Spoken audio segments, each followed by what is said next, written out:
proven themselves worthy with a little bit of off-the-wall choices. We have Shane Merrill playing Jeskai Tokens, a deck popularized by Yuya Watanabe at the World Championships, with a couple of weird one-of choices. Right. And his opponent is Lewis Gall, who's playing Blue-White Heroic, a list popularized by Tom Ross. Right.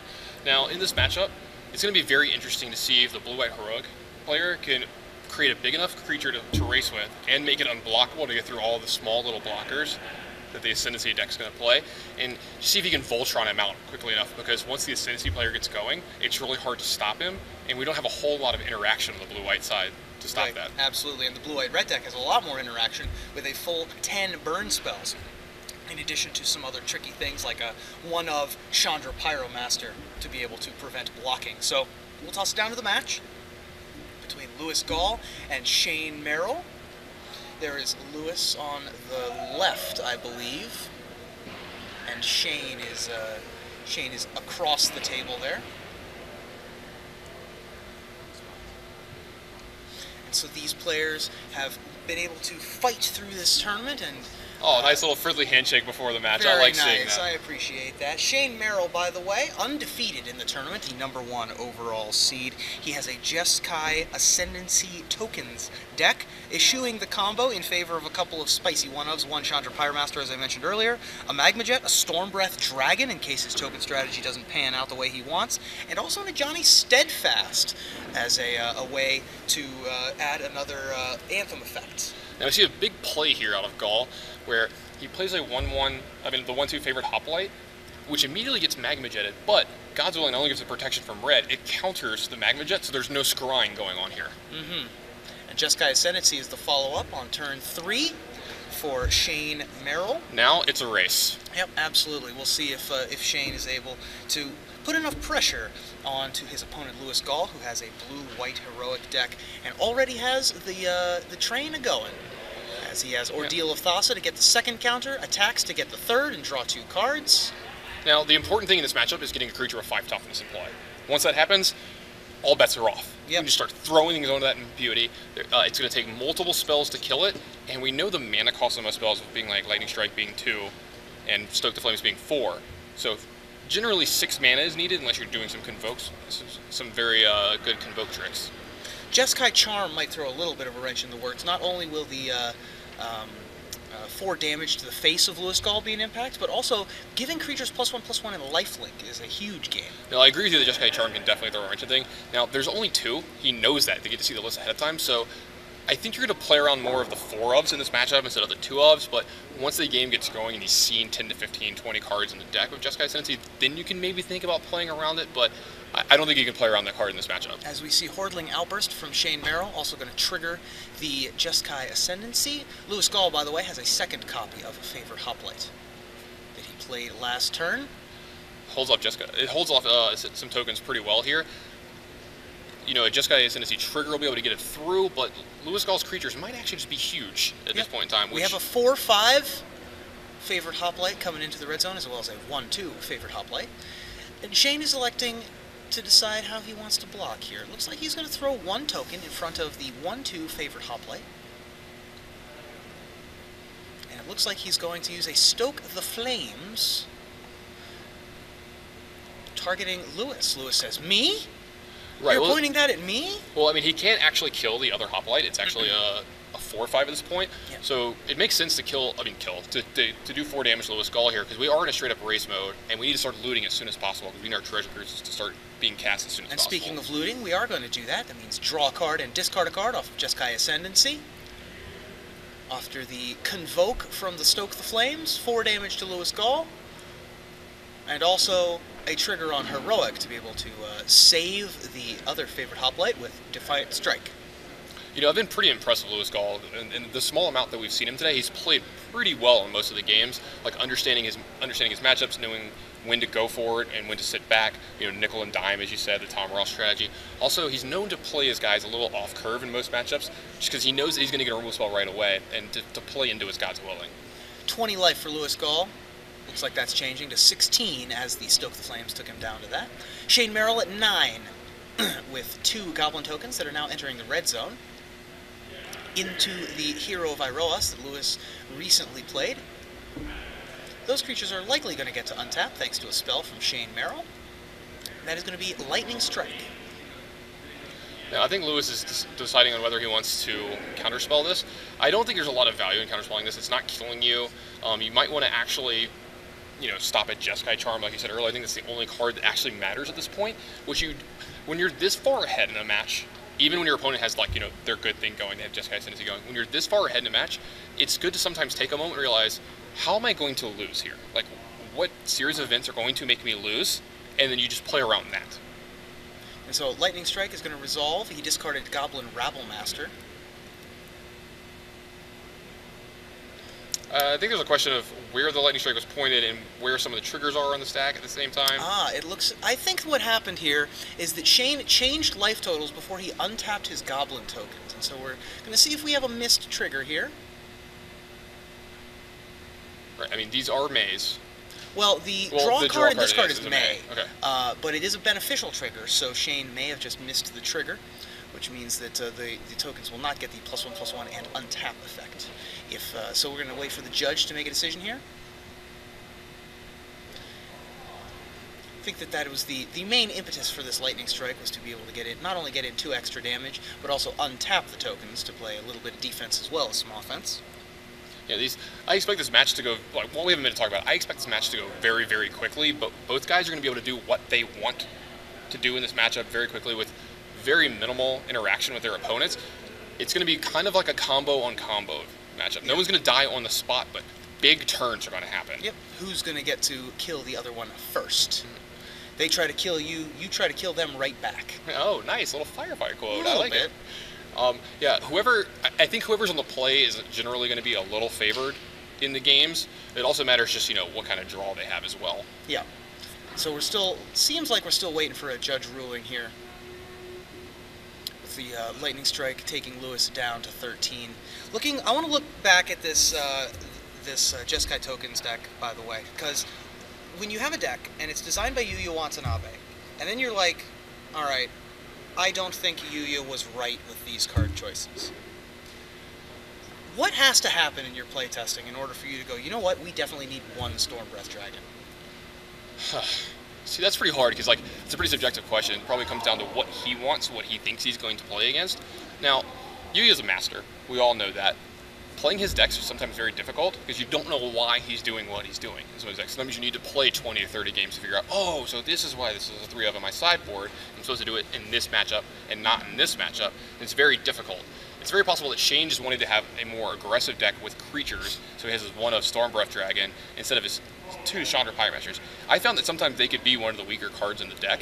It's more of a miss on turn 4 sometimes. It's just, you're getting beat down. It doesn't get you back into the game. While Stormbreath Dragon is a very good race card. Also, speaking of getting used to decks and how they play, Blue-White Heroic, a Tom Ross deck. It takes a lot of time to practice, a lot of time to get to know how to play the deck. And as we get back to the action, a Treasure Cruise is going to get stubbornly denied by Lewis Gall, and that is the game. So, Shane Merrill packing up after losing Game 1 to Lewis Gall, Blue-White Heroic against Jeskai Tokens. So, can we go on a limb here and say maybe this is Lewis Gall's tournament to lose at this point? I know we were saying the same thing with Efro last round. This might be his tournament to lose. He's the most accomplished player left in the top 4 by far. Before the tournament began, you had a couple of decks on your radar, right, and one of the ones that you were espousing the virtues of is Blue-White Heroic. For a lot of the reasons why we just saw is that a lot of these decks that were running Hordling Outburst, in particular, you can just get protection from a creature and ignore anything that's going on the other side of the board. Yeah, it's very interesting to see that a 2/2 for 2 match up so well against Hordling Outburst. Generally, that's not a good matchup. You have a 2/2 for 2 and they make 3/1/1s on the next turn. It's actually not doing enough in the matchup. That's the problem with the Jeskai deck. They don't do enough in the first 2 to 3 turns. Yeah, they have really cool turns on turn 4 and 5, but at that point in time, you might be facing down like an 8/9 Hoplite that's unblockable. And your burn spells, you're going to have a huge, huge turn of Jeskai Ascendancy to win. Yeah. We saw a pretty good draw by the Jeskai Ascendancy deck there, and he just wasn't able to win. Plus, that timely Stubborn Denial was really good. Yeah. I think that the real turning point of that match was on turn 2, when Magma Jet got countered by a God's Willing, and while Lewis was tapped out, instead of untapping, playing a third land, and playing a Lightning Strike, or playing a, trying to play a Hordling Outburst to further his board state, he could only put an Ascendancy into play. An Ascendancy is not going to stop the train of damage from Blue-White Heroic. You are absolutely correct there. The blowout, as I want to call it, on the Magma Jet, which that's what it was. Not only did it not kill the creature, he didn't get the value in doing, paying 2 mana for a card that deals 2 damage. Generally, that's a 1 mana card, but Scry 2 is extremely powerful in these matchups. And it's funny that you say that the only thing he could do on turn 3 is play Jeskai Ascendancy, the card the deck is named after, right. Its namesake. But in this matchup, at that point in time, it's not enough. You need to be trying to kill your opponent or keep yourself from dying, and Ascendancy wasn't doing that. And it probably was the best play that he had at the time. Sure. But there's not a lot that he can do. Yeah, playing a turn 3 Jeskai Ascendancy is probably the best thing you can do when you expect the game to go long. The game did not go very long. Right, he died a few turns later, which is generally the other way around. When they get the turn 3 Ascendancy and it's not answered, you're generally dead the next couple of turns. Yeah. So, these players are still deciding how they want to sideboard, and let's do that along with them. I'm going to take a look at Shane Merrill's sideboard. He is our #1 overall seed, and he probably has won his fair share of sideboarded games today. He's got access to 2 Glare of Heresy, 2 Erase, 1 Elspeth Sun's Champion, 2 Anger of the Gods, 2 End Hostilities, 3 Disdainful Stroke, 2 Magma Spray, and 1 Arc Lightning. He has a lot of sideboard cards that are very good against a Blue-White Heroic. I, in particular, am looking at End Hostilities as a really good way to deal with many of the cards on Lewis Gall's side of the board. Anger of the Gods also quite good, however, that can be countered by timely heroic triggers. Magma Spray, additionally, another quick and early answer to things, and also Glare of Heresy, another targeted way to be able to try to handle something like a Hero of Iroa's, Favorite Hoplite, or Battle-Wise Hoplite. Right. I think you're spot on. I think the Anger of the Gods are a little suspect here. Half the time you're going to cast it, it's not even going to do anything, so I think it's not worth it. But in Hostilities is great. The only thing they can interact with is Disdainful Stroke. Otherwise, he might be able to have a Johnny's Presence to keep his creature alive. Other than that, it interacts really well. Arc Lightning's not very good against the same thing as Anger of the Gods. It's a little slow. It's 3 mana, and it deals a certain amount of damage that he can usually get around. But Magma Spray's great. Glare of Heresy's great. These cards that either are super cheap and can kill them at instant speed, or actually just say destroy or remove. That's what you want in this matchup. Now here's one more question I have for you. If Anger of the Gods isn't good enough because the creature's going to be too big, what do you think about bringing in Elspeth, Sun's Champion, for the -3 effect to kill creatures with power 4 or greater, and also being able to make some tokens, possibly to chump block?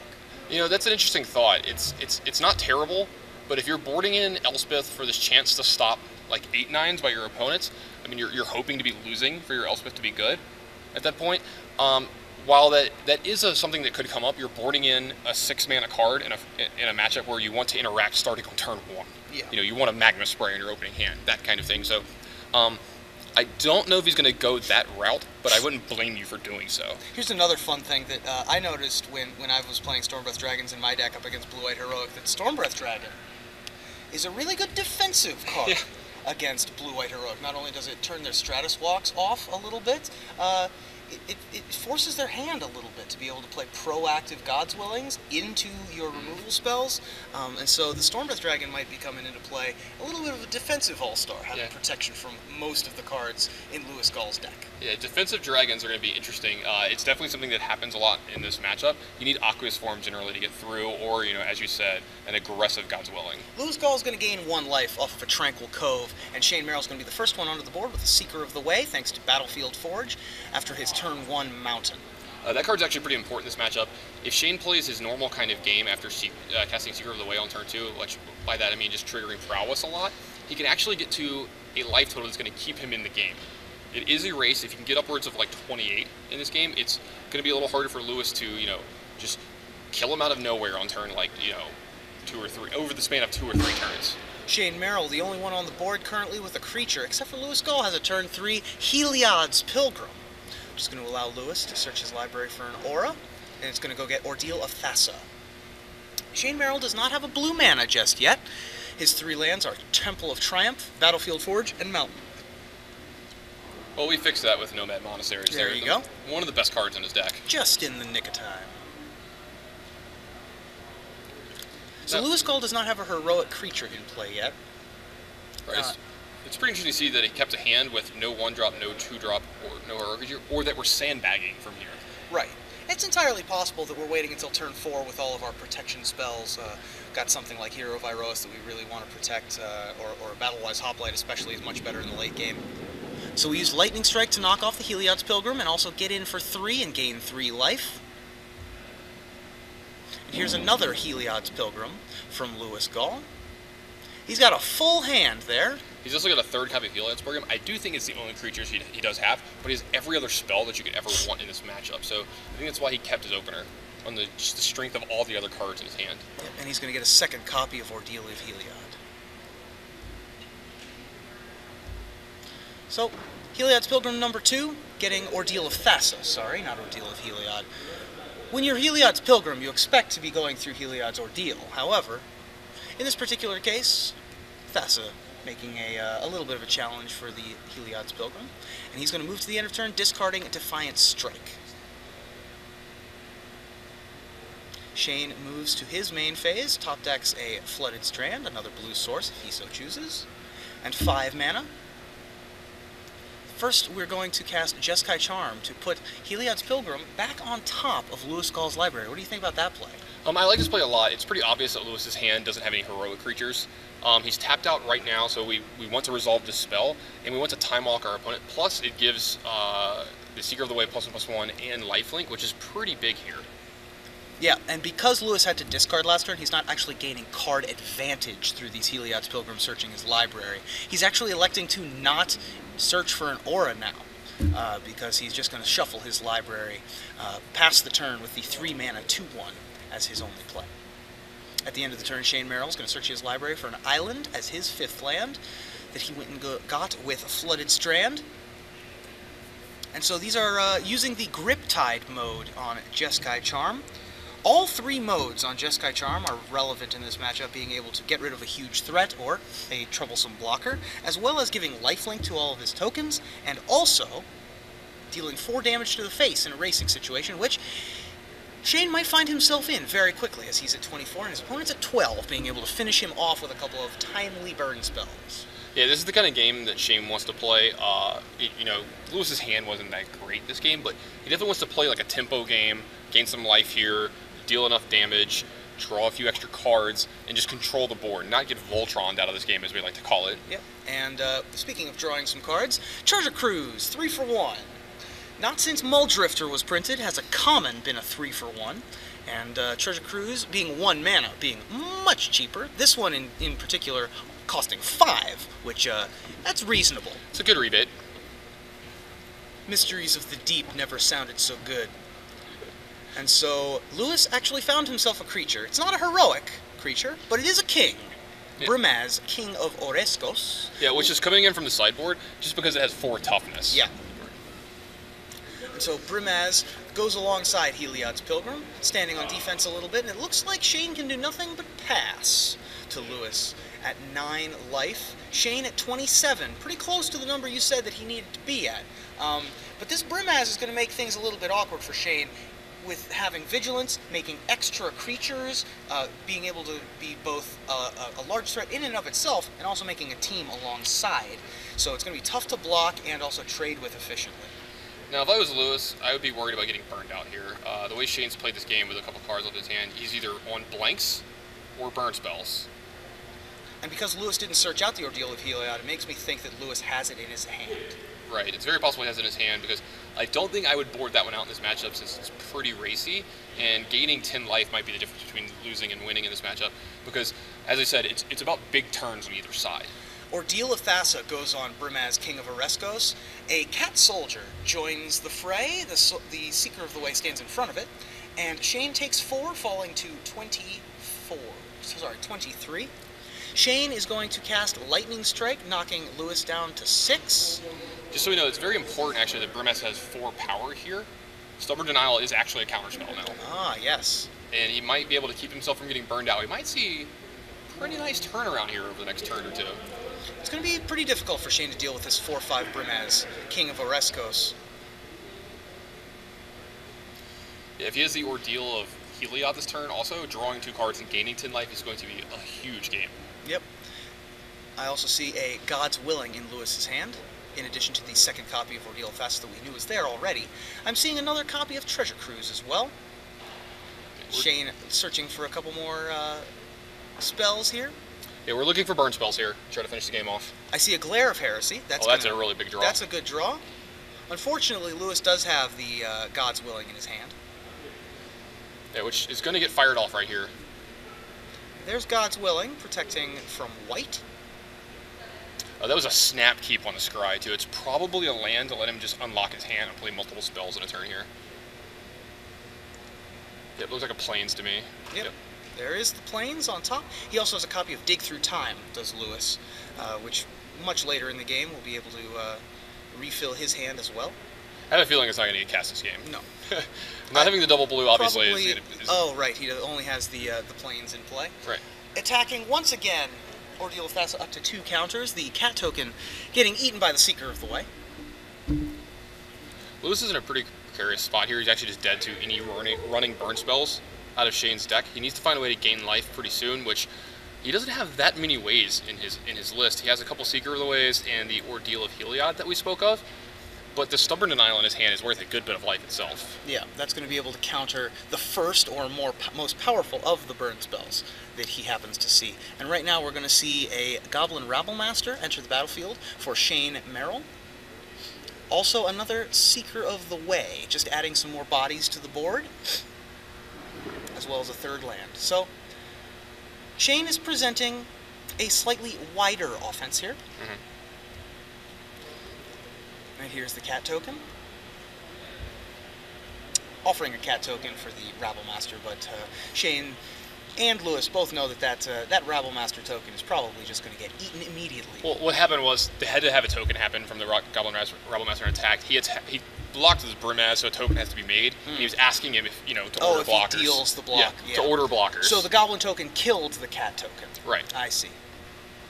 And in comes Brimaz. Off goes the Ordeal of Thassa, the old-fashioned way, with 3 attack steps. Yeah, it's like we're almost playing limited. Yeah. And so 2 cards into Lewis's hand, and this is going to be the third Heliod's Pilgrim. Now this might be for the Ordeal of Heliod here. Since we're actually searching here, it's got to be Ordeal of Heliod. Ordeal of Heliod, yep, there it is. Now hopefully it's not too late. We do have the Stubborn Denial to keep ourselves alive. If this trigger goes off to gain 10 life, puts Lewis firmly in the driver's seat to make the finals. Yep. Ordeal of Heliod is a powerful spell. It's going to gain a lot of life, and Lewis is going to have to discard. He does have the full amount in his hand, and he discards a favored hoplite. Quite happy with the number of creatures he has in play already. Again, I've been pretty impressed with the way Lewis has played his matches. Nothing against Shane at all. I mean, Shane's played very well too, but Lewis has shown a very good understanding of his deck and all of his matchups that have come in, like knowing when to get aggressive, knowing when to play defensive. And Stubborn Denial is going to counter the Jeskai Ascendancy that Shane Merrill tried to resolve just there. I think I would have been okay with letting Jeskai Ascendancy resolve there. We had a race in our hand, and if you think he has... you can assume that he doesn't have burn spells here, especially with this attack. But there is a line there that says, that's fine, I'll erase it. Hopefully he can't do too much this turn. He's been playing lands on his hand, so he has to have more mana in his hand too. But it might just be too risky to do. So 6/7 Brimaz blocks 3/2 Goblin Rabblemaster, and the 2/1 Heliod's Pilgrims block the 3/3 life-linking Seeker of the Ways, and the 1/1 Goblin token survives the turn. Finally, one of the 1/1 tokens survives. That's right, dealing 1 damage to Lewis, Lewis falling to 5. Now this is going to be pretty big here. He's going to be able to get the Ordeal of Heliod into play onto his Brimaz. Yep, and if that triggers, that's going to be an additional 10 life, tripling Lewis's life total. He actually has another Ordeal of Thassa, and both of those are going to trigger, drawing 2 cards and gaining 10 life, while also bringing the pain, 8 damage into Shane Merrill's life total, nearly half of his life total, a huge swing that turn. And Lewis has another copy of Ordeal of Thassa in his hand. Plenty of card draw. He also has that Erase that we mentioned earlier, and also Dig Through Time, which I believe is 2 mana now, the full discount if he chooses to cast it. Now, Shane is getting precariously low. He's at 9 here, but Lewis doesn't have any unblockable ways of dealing damage yet. Here's a Magma Jet pre-combat. And Shane... Go ahead. Dealing 2 damage to Lewis. And so that's going to drop Lewis to 13. Mostly just doing it for the Scry 2, though, I think. Oh, well, he wants to trigger prowess on his Seekers, sure. With that Jeskai Ascendancy not being in play never coming into play, it's a little bit awkward for Shane, as he is not able to garner the type of card advantage that he would need to get out of this spot. Instead, he's going to need Lewis to miss quite a couple times in a row, and he's going to have a couple of hits right in a row, and also have Lewis not have business in his hand, which of course we know he does in the form of Dig Through Time, or Deal of Thassa, a protection spell. Yeah, we might see the Dig Through Time right here at the end of Shane's turn. Well, I don't think Lewis needs to fire it off, because he has all the things that he needs already. If he happens to get into a spot where he needs to find something specific, he's going to untap and do it instead, so that he can cast a creature. He might actually just be trying to kill Shane this turn. I don't know if he has enough to actually kill him. I can't see his exact hand, like how many Defiant Strikes he has. But if he finds a way to make his creature unblockable here, like Straightest Walk or something like that, he can possibly kill him this turn. If he finds Feet of Resistance and God's Willing to give protection from red and then protection from white, that would probably be good enough. He has an 8 power Brimaz right now, so any way to get it through and to give one piece of power is actually the game, and we'll send him on to the finals. And there is a Flooded Strand for more blue, so we're going to add 8/9 and 2 1/1s into the fray.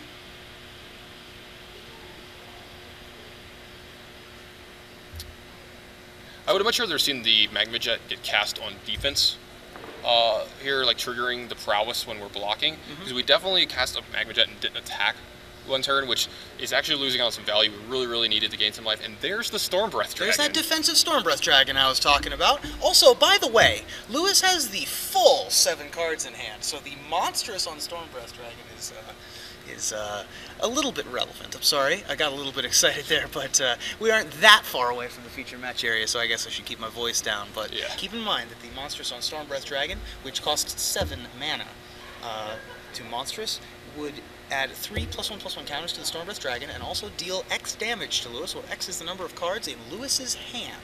Yeah, that was a pretty big top deck if Lewis doesn't have a way to get his Brimaz through here. Yeah, Stubborn Denial not able to prevent that one from coming down, because it's a creature. Only able to counter non-creatures with Stubborn Denial. Now, something Lewis might actually do this turn is put the Ordeal of Thassa on his Brimaz, attack before blockers, trigger my Ordeal of Thassa, draw 2 cards, and see if he can find something from there to give his guy, pro blue. Yeah. Try to draw a God's Willing or a Feat of Resistance.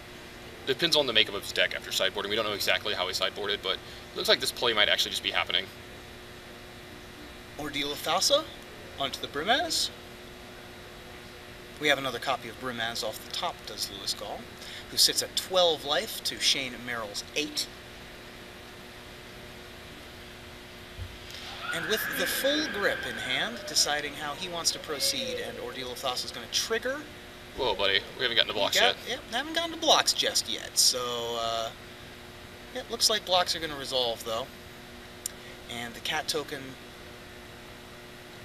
is going to die, and the Stormbreath Dragon is going to stand in front of the King of Oreskos. Having protection from white means it survives, and that is going to be... It's going to be the game for Shane. He's going to be able to play a land, untap, play a land, monstrous to Stormbreath Dragon, and kill him. Yep, there you go. Oh my. So that Stormbreath Dragon, the one of... You mentioned it. It did its job on defense, then did its job on offense. That was quite monstrous. Yeah, Brian Kilmer would be proud. Yeah, that Stormbreath Dragon shining in one of the harder spots that I think that Shane Merrill's had to find a way out of. So he's going to be able to send this one to a game 3 between Jeskai tokens and Blue-White Heroic. Now, very importantly, Shane's going to be on the play here for game 3 with Blue-White Heroic. Way better on the play. Yeah. Way better on the play in this matchup. So you got game 3, Blue-White Heroic against Jeskai tokens. Playing for all of it. Playing for a spot in the finals and a chance... Spot at what? A spot in the finals, a chance at 5K, and the honor of taking home Winnie the Trophy. Yeah. The coolest trophy in Magic. I know you're really rooting for Eric. As far as I want it in my house. I mean, we all know you're rooting for Eric. Thing's awesome. Yeah. If we get any updates on the match of Eric, we'll definitely send them down, but I think they might still be in game 1. Yeah. It is a whip mirror. Right. It's like more like the black-green Constellation deck versus just Abzan. But Yeah, that match could take a very long time. So for Blue-White Heroic on the play against Jeskai Tokens, you think that Blue-White Heroic has the advantage? Absolutely. If he can get a 1-drop into play on turn 1 and not have to wait to protect his guy, because most of the removal he fears is at 2. But if he gets to play a 1-drop on tap, protect it from there, he's at a huge advantage. The onus is on Shane to not only deal with his creatures, but also progress his board and try to kill his opponent at the same time. Fair enough. So you think that, is it possible that we could be seeing Lagana Band Trailblazers come in as well? It's very possible that he might just want a creature that can't die on turn 1 and that he can just start dumping things into immediately. Yeah, that's actually not terrible now that I think about it, like on the play. It still gets Glare of Heresy, but again, we have to know there's only 1 or 2 of those in our opponent's deck, and if they have it, they have it. It's a sorcery also, so you can play around that pretty well with like God's Willing and stuff like that. So it's actually a pretty good idea. I like that on the play a lot in this matchup. Okay, so I think that the erases that are in Shane's sideboard also have some value in certain spots, but it's very difficult to bring those in on the draw, especially because they aren't directly answering threats. Yeah, cards like Erase, I don't think they're the correct way to fight Blue-White Heroic, because yeah, you might get a timely erase on like an ordeal right before the attack. It's not the fight you want to be fighting though in this matchup most of the time. Yeah, and it's just a very corner case where it's going to be very good. That's the problem with a lot of the sideboard cards here. Magma Spray, Arc Lightning are very good in certain spots and very bad in other spots. Right. So well, that's implied tempo. Yeah, there you go. And so we're going to toss it back down to the match and have take a look at those guys sideboarding there. As you see, Lewis Gall and Shane Merrill, we have a update for you. Ifro is tied 1 game apiece with his opponent. And he's going to be on the play for Game 3. So the dream of Winnie coming home with me is still alive. Still alive. That's going to be a big, expensive match over there on the other side. Yep, absolutely. These players are playing for a lot of moolah. They sure are. First place is 5K. Second place, I believe, is 3K. Right. There was... The players in the top 8 actually discussed a slight change to the payout structure. I didn't see the exact change, but I think it was more they wanted to make it a little less top-heavy, and a little more money came down to the bottom for the people who didn't win their round 1 match, which is fine. Obviously, the top 8 gets to do that. So. But there's still certainly a lot of money on the line here in the top 4. Plus bragging rights. Plus bragging rights. I was the CardMageddon champion. The very first CardMageddon champion, of course. And so here we are ready for Game 3 with Shane Merrill and Lewis Gall. 2 names that before the tournament you might not have thought would be appearing and fighting against each other for a spot in the finals, but nonetheless have fought their way here. Yeah, I'll definitely agree with you there. If you would have given me a list of the players before the tournament, they would not have been any of the names I would have pulled out of a hat and been like, yeah, these guys have a chance to win the tournament, et cetera, et cetera. But after watching them play their decks this weekend, I'm not surprised to see them here. Yep, absolutely. They both played very well. They've both understood their roles in their matchups. They've played well. They've played aggressively. They've played also defensively. They've also chosen decks that suit the metagame as well as I imagine their play styles. I don't know these players very well, but they've fought through a very difficult field with a lot of pros and a lot of players that fought very hard against other players to be here yesterday. And so both of these players are at the end of a day combating for this match to get a spot in the final. Shane Merrill with Jeskai Tokens, Lewis Gall with Blue-White Heroic here at CardMageddon. I am Reuben Bresler alongside Tannon Grace. Thanks again for joining us. CardAgain.com.